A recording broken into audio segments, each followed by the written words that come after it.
And well, I remember I met Peter 5 or 6 years ago in Gdansk in a meeting there, and I was starting to talk about this, and I wasn't very much successful that time. I remember, so I would try again this talk. Well, I will see. And sorry my broken English. So my proposal is this criterion: no metaphysical disagreement without logical incompatibility. And what I'm trying to say, so I intend to support the logical incompatibility of conflicting views as a criterion for identifying a disagreement as genuinely metaphysical. So it's a talk on metaphysics, meta-metaphysics, and philosophy of logic.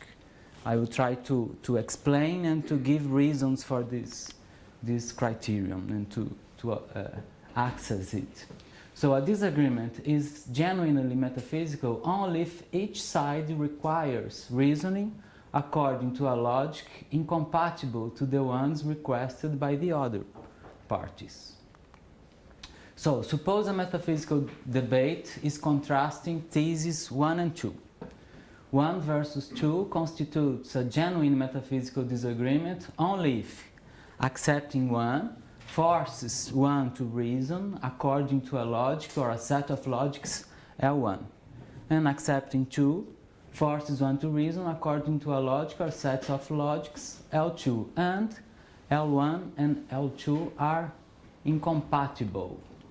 When are logics or sets of logics L1 and L2 incompatible? Well, let's give just a quick look here.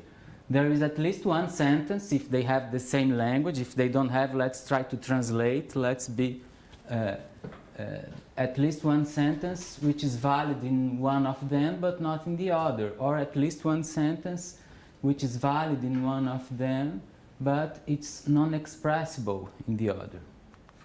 It's not always obvious when two different formal systems are formulations of the same logic or when we are in face of the same logic. But decision here is largely less controversial than determining if a supposed metaphysical debate is verbal or substantial. So that's the idea. And let us make the dubious assumption that I am right and the criterion is good. So what do we get from this criterion? First of all, a defense against metaphysical deflationism. Why? Well, if different metaphysical proposals demand different logics, then the metaphysical disagreements spread through logic out of their theoretical limits, generating disagreements in all matters upon which we reason. So suppose we have this argument, P1, Pn is valid in, S as a conclusion is valid in L1 and not in L2. And L1 is the logic related to a metaphysical position 1 and L2 with a metaphysical position 2. Then our disagreement on metaphysical theses 1 and 2 may be the source of our disagreement on S, on the truth value of S. Yes, please. I have a small question for clarification. So you say that if the languages are not the same, then you can do translation? You can try to translate, but if they are the same, can you do translation? No, if they are the same, you have no problem. It's easier to make this assessment. Then translation is not allowed. If it's the same language, like paraconsistence, first order logic and classical logic or intuitionistic logic, we are in the same language, and then you just do the formal analysis. Okay. So if you have clarification questions, please ask. But if you don't agree or don't understand, then hold your question till the end. Okay? Yeah. Sorry, clarification question. So I was wondering, when you talk about logical system and logical consequence, do you have anything more precise in mind? So no. Like, it's okay even like yeah, you can, yeah. Yes, you can think wide here. I'm just thinking about, well, consequence relation is more or less truth preservation, but we are free to think in many ways, as metaphysicians are wide in their proposals. So metaphysical disagreements will then not be inert or merely verbal, but relevant and substantial. If they are attached to different logics, then they matter on anything we reason. Another benefit, shield against verbal disputes. So if a specific disagreement is irrelevant and metaphysical, no? And does not produce other divergence outside its theoretical limits, then we know it does not involve logical incompatibility. So, according to our criterion, it will not be a genuinely metaphysical disagreement. The criterion shields metaphysics from irrelevant proposals and merely verbal controversies. And another benefit, we got a justification of logical laws. I have to talk more about it in the... So, we'll see that the criterion relies on the assumption that logical principles are metaphysical principles that characterize the most general structure of reality. If so, logical laws are reliable because they express the most basic features of reality. Logical laws are then justified by the fact that they are metaphysical laws that characterize reality. Aristotle and Frege have arguments in that line. Well, there is a lot. Defense against deflation is shield against verbal disputes, justification of logical laws. If we get a lot, we pay a lot. There is no free lunch. And how do we pay for that? This is a demarcation criterion. I have to demarcate metaphysics and logic in a proper way for that to make sense. And so it charges its price in the choices it demands. So what kind of choices we have to do here? So metaphysics, I'm just taking a textbook definition. Deals with questions whose answers involve a characterization of the most general structure of reality. And well, so this is different from ontology, and we will talk about it. I will talk about it. I am taking the Quinean answer to ontology here. Ontology answers the question about what things exist. I'm not considering the other more recent proposals, what's real, what's fundamental, what grounds what. No, it's about what things exist. And I have to demarcate also logic, and there is this criterion, generality. I'm calling it generality. It's there in the literature, but not, I don't think it's with these words. But a formal system is a logical system when, as a whole, it states only generalities. A logical system does not separate reality. Whatever it says about a particular being is also true of all of them. So I will try to explain these choices in order to justify or to make an argument for this criterion. And it all starts, I will be fast here, it all starts with the Quinean ontological commitment view. The criterion of logical incompatibility is proposed as a means to overcome some limitations of the Quinean method for ontology, which is based on the notion of ontological commitment. The notion of ontological commitment precisely identifies which entities are assumed as existing by a theory. So, the ontological commitments of a theory T are the entities that, if they did not exist, some of the sentence of T would be false. And they are revealed in the existential sentences of T. So, T is ontologically committed with entities of type P if and only if there is an X. Px is entailed by T, is a sentence of T. Our ontology should therefore be obtained by the ontological commitments of the formally regimented versions of our best scientific theories. So this is in a very short, a very resumed way, the Quinean proposal for ontology. But there are some questions that go beyond that proposal. For instance, are the numbers mental constructs or they are independent of our thinking? When Quine sees this question, he understands an ontological question. Do the numbers exist or not? Do they take part in what there is or not? But for instance, Michael Dummett understands this question in a different way. He understands it as a metaphysical question. Does the mind have a role in the constitution of numbers? So very fast, the Quinean way to understand this question. Do the numbers exist or not? If numbers are mental constructs, if they are constituted by our thought, then they are not part of reality and do not exist. Quine's interpretation commits with the following thesis. I will call it's a realist thesis. The mind is separated from mathematical reality. So if the mind is separate from mathematical reality, what is only in the mind does not exist in reality. So interpreted, the question is treated by the method of ontological commitment. Numbers exist or not, depending on whether or not our best scientific theories assume ontological commitment to numbers, to them. If they do, numbers exist. If they don't, numbers do not exist, out of our mind, always.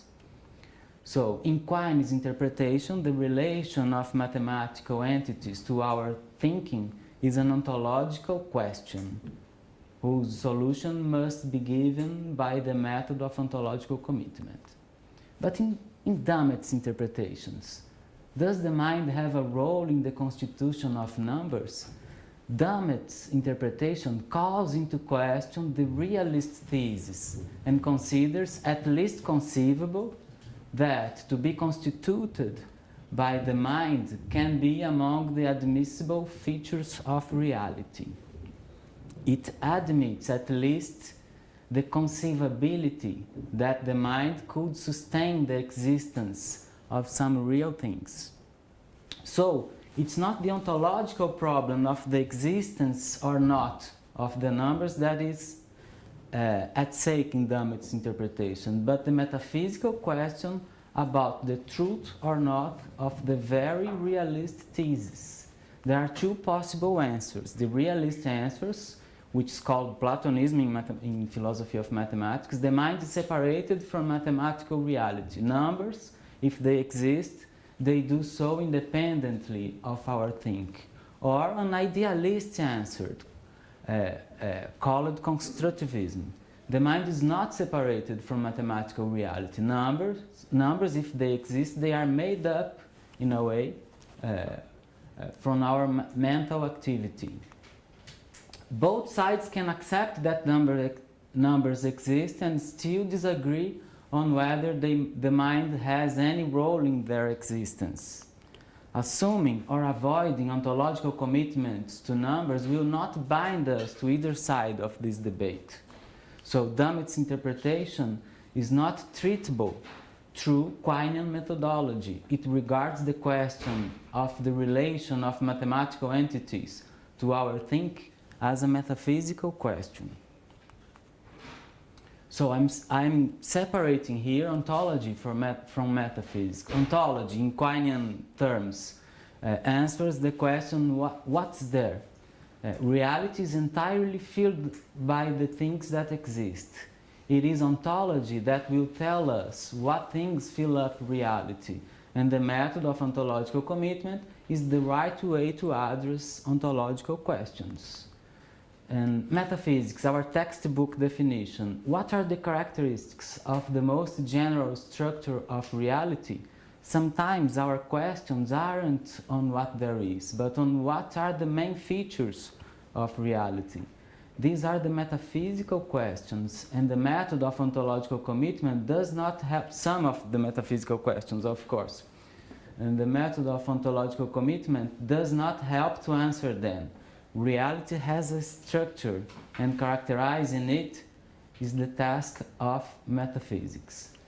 So for ontological questions, what is there? There is the ontological commitment method. It provides a method to address ontological questions. The existential sentences we accept as true give us the things that exist, that fill up reality. And for metaphysical question, what is it to exist? What characterizes reality? Is there any metaphysical commitment? Is there any similar method to address metaphysical questions?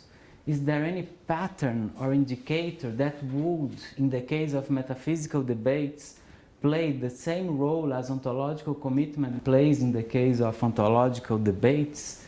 That's the crucial question. And would there be anything we could call a metaphysical commitment?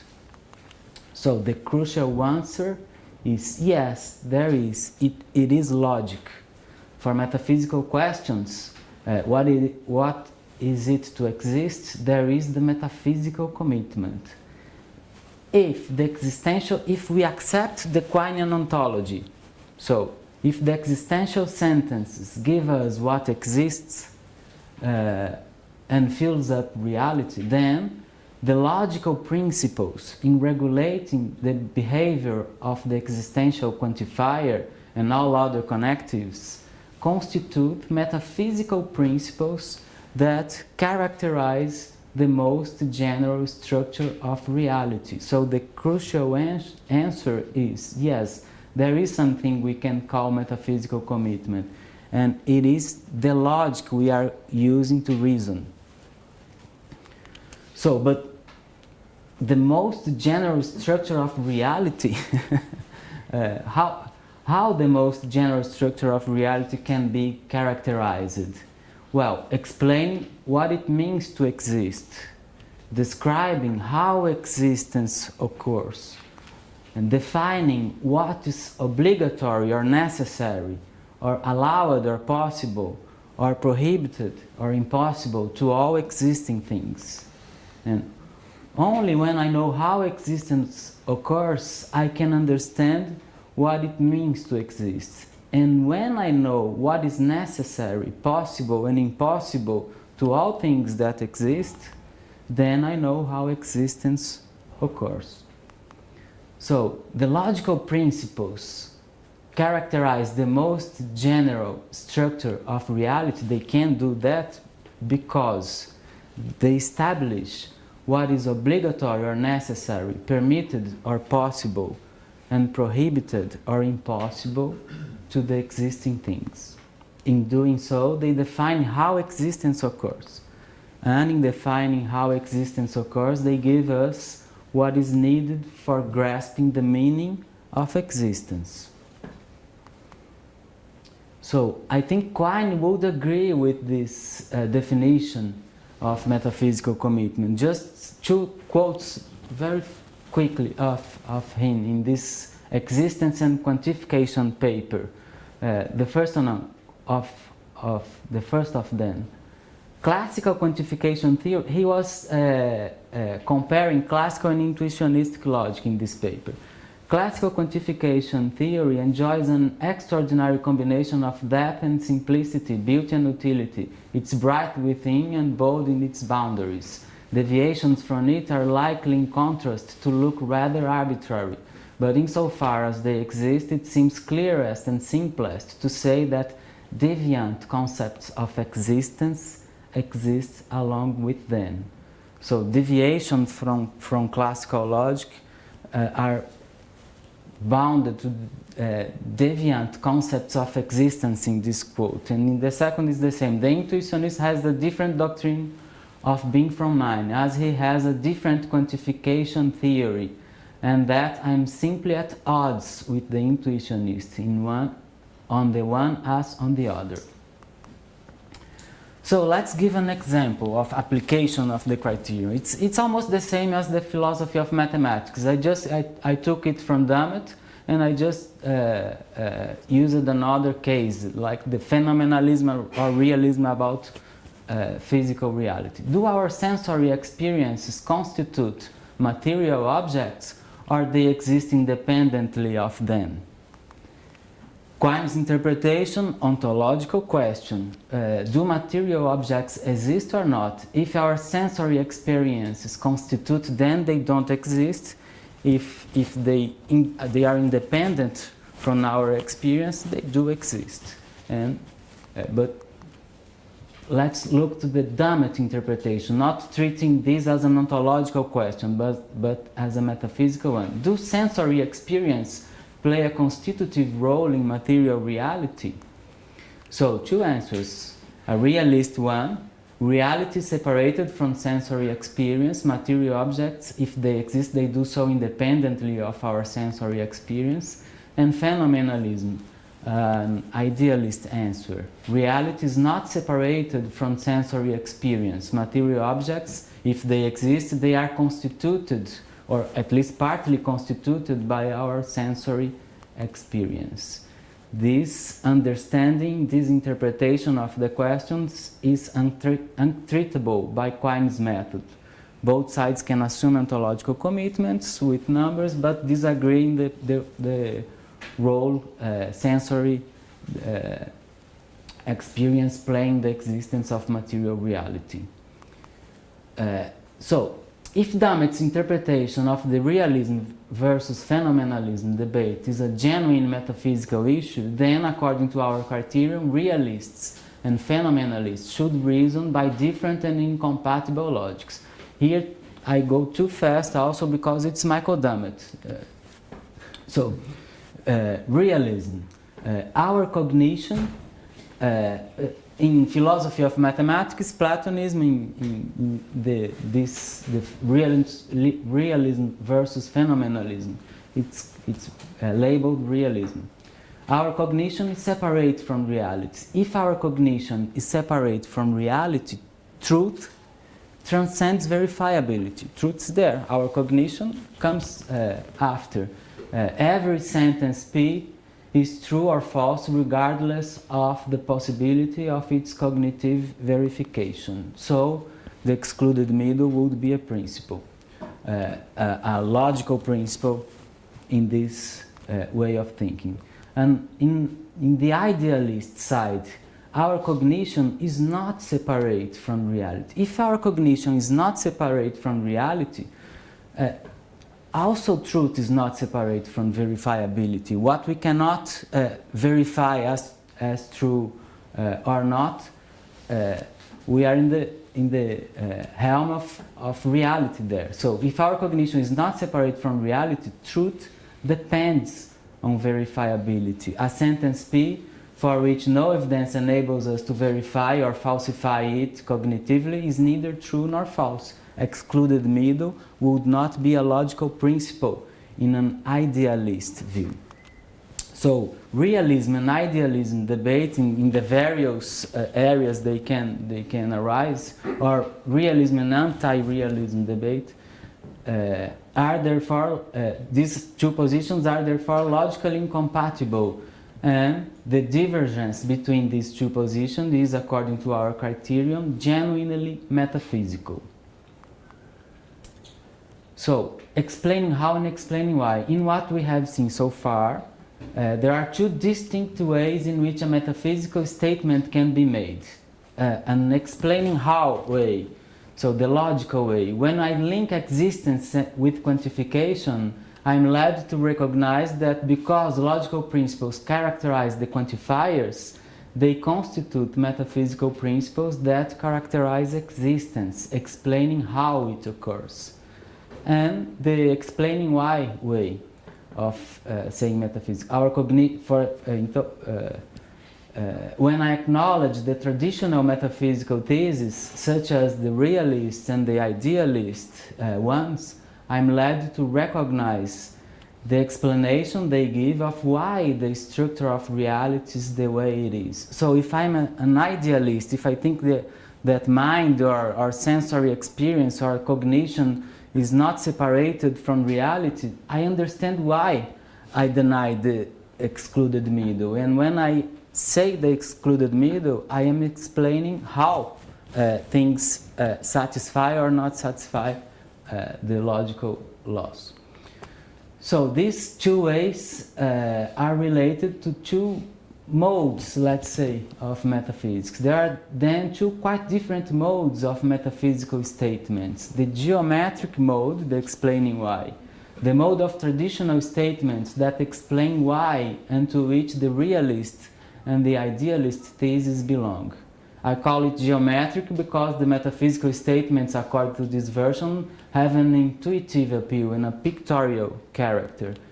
And the algebraic mode, the how one, the mode of logical statements that explain how and to which affirmations like the excluded middle belong. I call it algebraic because the statement in this version have a formalized and symbolic character like algebra.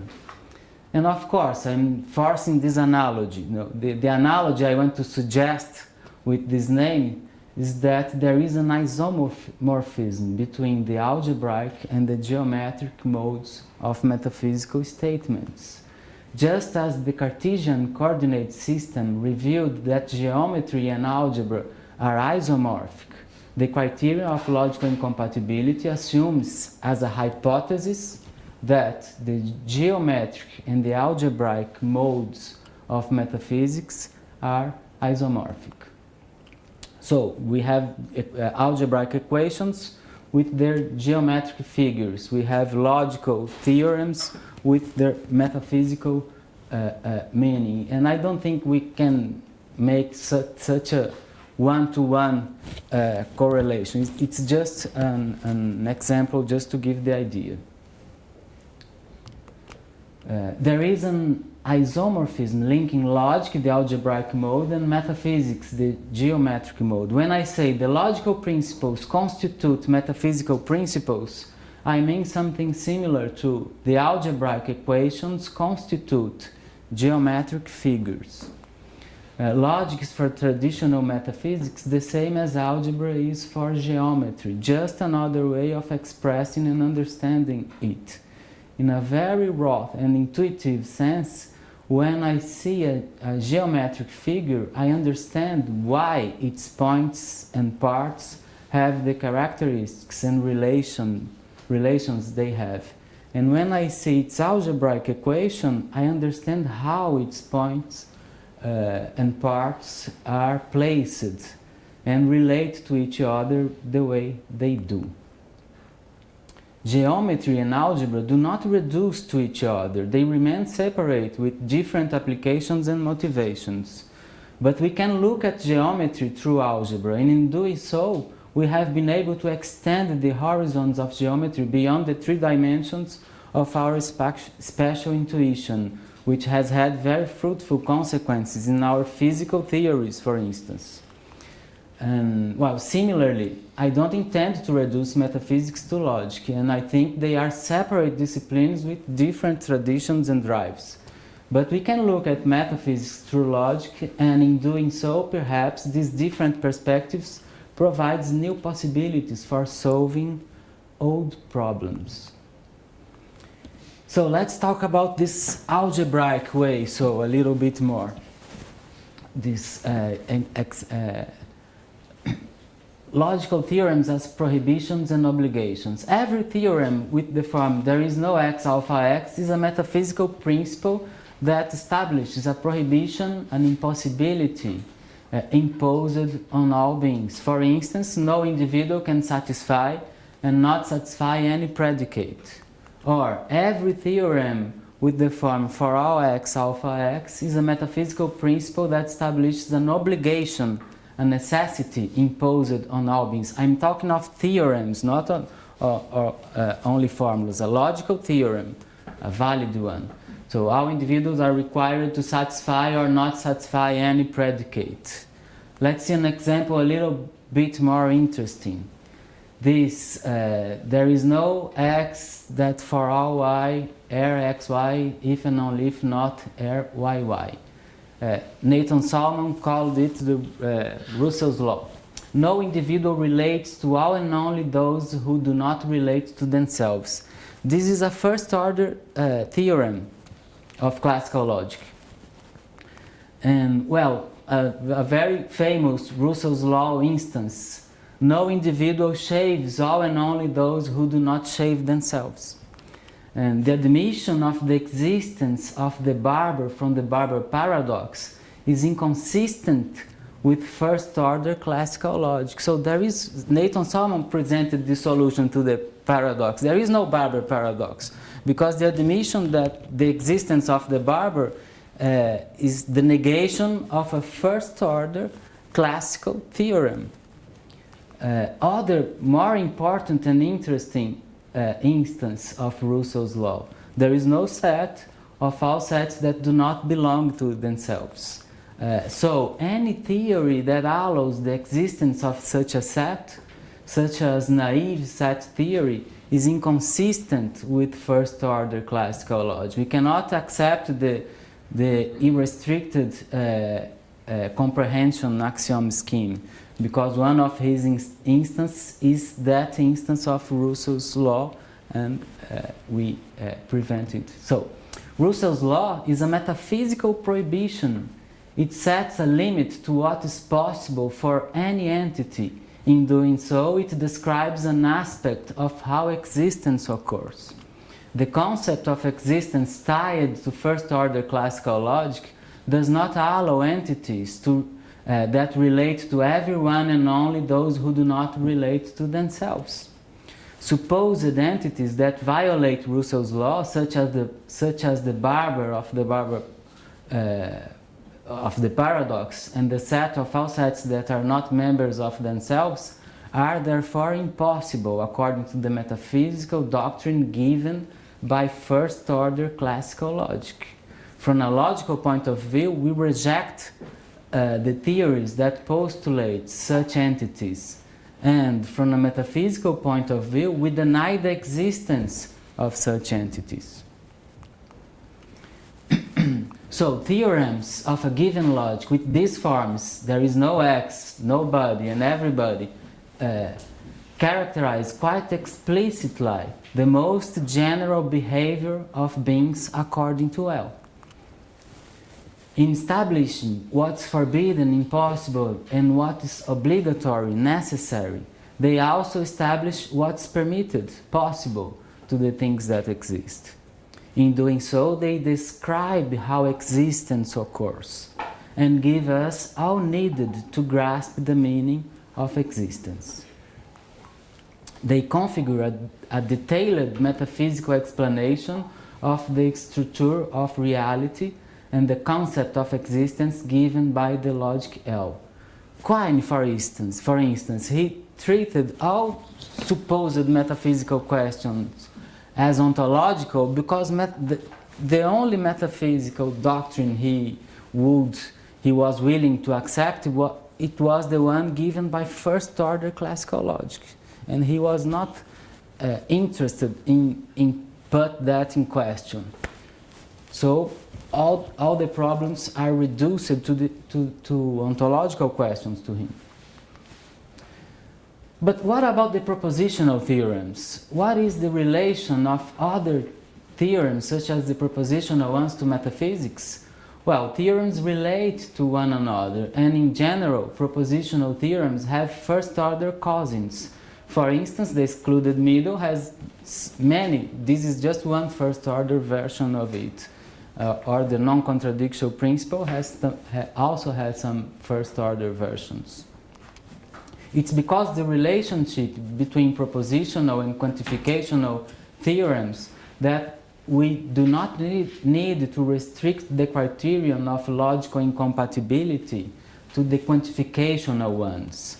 For a logic to provide a concept of existence, it must have quantifiers and be at least first-order logic. However, any logical incompatibility, even if it's a propositional one, is sufficient to guarantee distinct metaphysical commitments, since propositional incompatibilities generate first-order incompatibilities. So, but it's missing, the argument is missing one part, one important one. Our justification so far for the metaphysical character of logic is when we link existence, it's very simple, very straightforward. When we link existence and quantification, logical principles in governing quantifiers become metaphysical principles that regulate and characterize existence. Then the quantificational theorems, by relying only on logical principles, express how existence occurs and describe the most general structure of reality. For this argument to be acceptable, we still need to ensure that, taken together, the theorems of any logic do not state particularities, but only generalities. What do I mean by that? If I assume metaphysics as the discipline that deals with the most general structure of reality, and I also say that the quantificational theorems of logic describe this most general structure, then I have no choice but to require that, taken together, the theorems of any logic do not divide or separate reality, do not refer to specific beings or part of them, but always to all beings, do not make any particular but only utterly general statements. The prohibitions and obligations that they establish are always of all beings, not of just some. So it's a very hard burden. These requirements establish a thesis that demarcates the scope of logic. I call it the generality of logic. Do not confuse it with the absolute generality of the domain of quantification. This is other thing.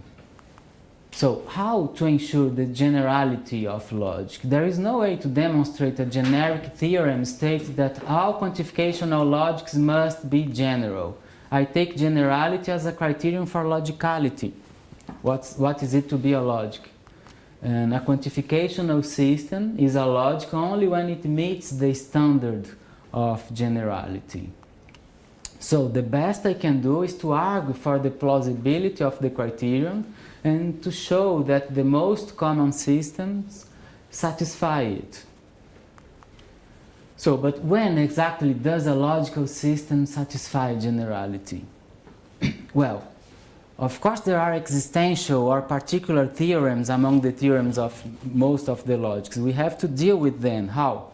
Well, when all its theorems, given a logic, when all its theorems that state particularities are just partial affirmations of theorems that state generalities, then we have a system as a whole that we could call general. This broad criterion can be narrowed to first-order languages as what are a particularity in first-order language? Well, when I say something of an individual constant, or when I say an existential affirmation, there is an x alpha x, and a generality when I say everybody or nobody.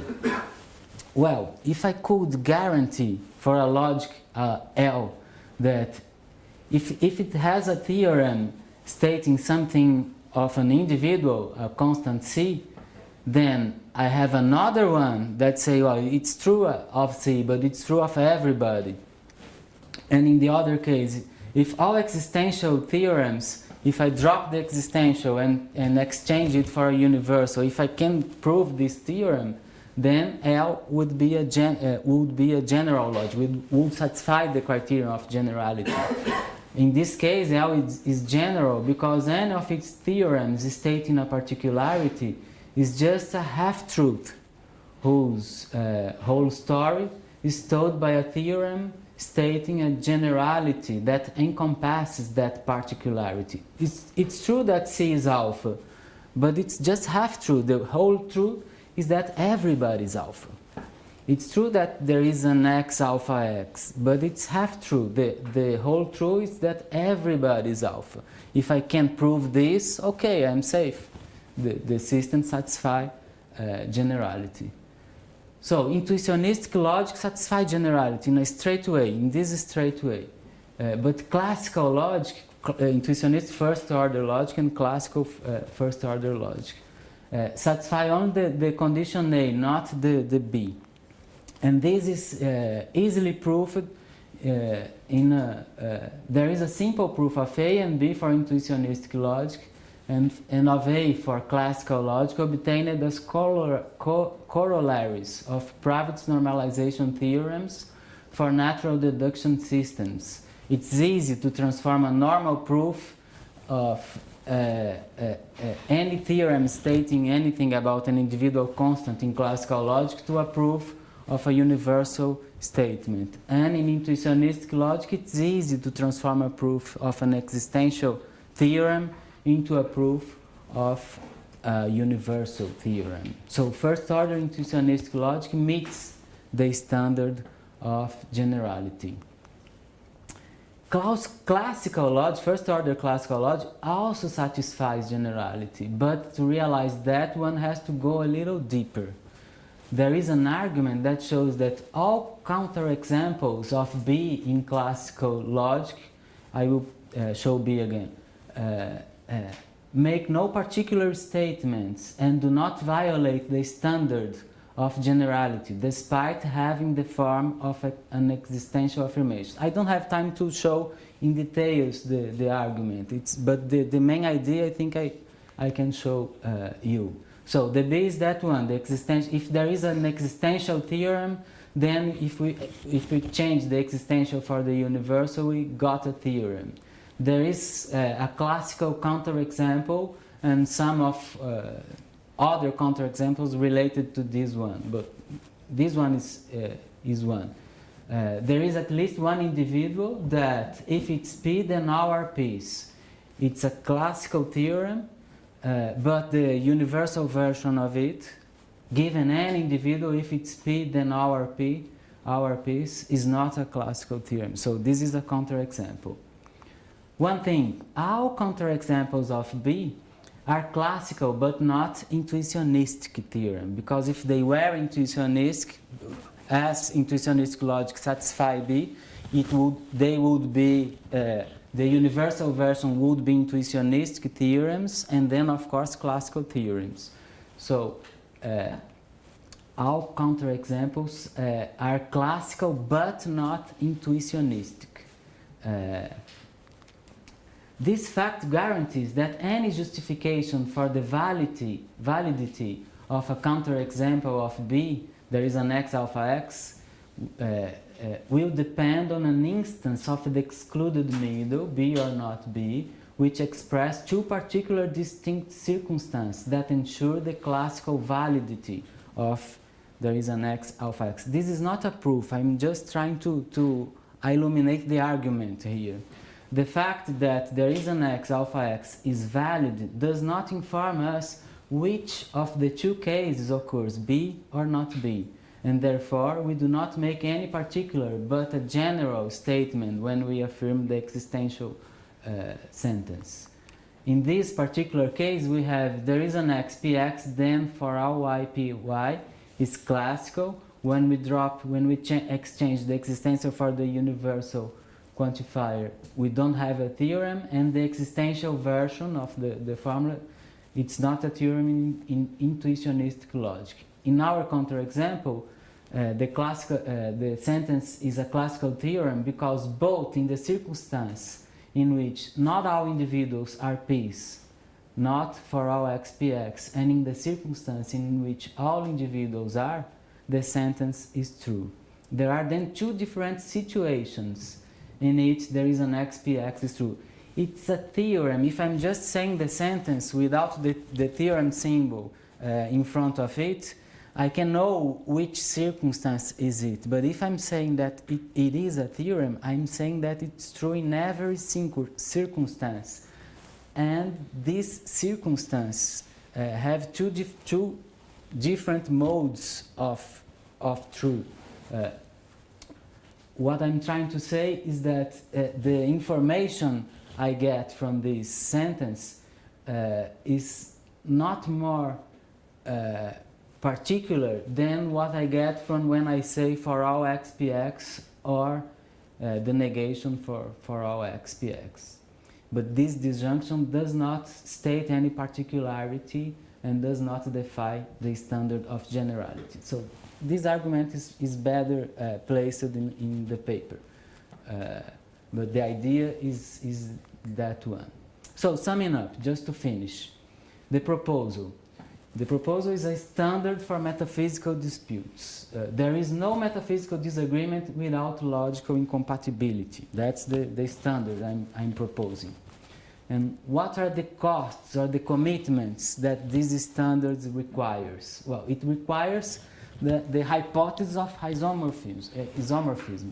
There is an isomorphism between logic and metaphysics. Metaphysics deal with the most general, the other cost, this definition of metaphysics. It deals with the most general structure of reality, and what characterizes a system as logic is that it says only generalities. So I need this thesis, the generality thesis in philosophy of logic, and I need this clear separation from metaphysics and ontology, and I buy the ontological package from Quine, and with it the formalization or the formal methods it uses. Well, and the benefits or the consequence. Well, I can defend an argument against deflationary attacks on metaphysics. It saves metaphysics from deflationary attacks, it shields metaphysics from verbal disputes, and it offers a justification for the loss of logic. So that's but I talked too much. And if you are to remember just one thing, it's the crucial answer. Well, if you are looking for some indicator, something that we could call a metaphysical commitment of a theory, of a way we reason a theory, is this one though. If the existential sentence gives us what exists and fills up reality, then the logical principles in regulating the behavior of the existential quantifier and all other connectives constitute metaphysical principles that characterize the most general structure of reality. So I am taking logic as a metaphysical commitment. If I accept that existential sentence are ontological commitment, it seems just one step more to accept this metaphysical commitment. That's it. Thank you.